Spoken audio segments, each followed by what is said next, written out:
当面对受寒引起的咳嗽、鼻塞和打喷嚏等症状时，可以尝试贴敷以下几个穴位来缓解症状。前骨穴位置位于手太阳小肠经上，具体在微握拳时小指横纹头的赤白肉际处。经络：手太阳小肠经起于食指末端，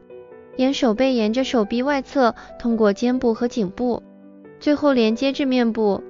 定位方法：握拳后，在小指横纹头处寻找一个凹陷点，即为前骨穴的位置。灵道穴位置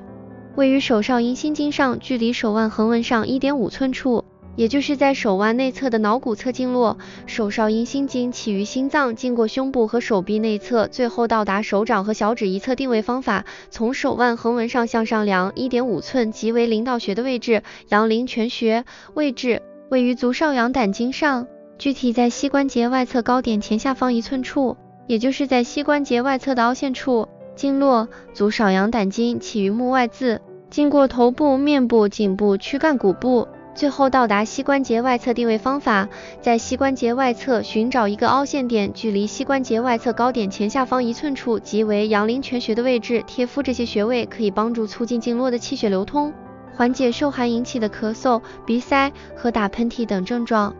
在贴敷时，确保膏药贴在准确的位置上，按摩轻柔，以增加血液循环和舒缓不适感。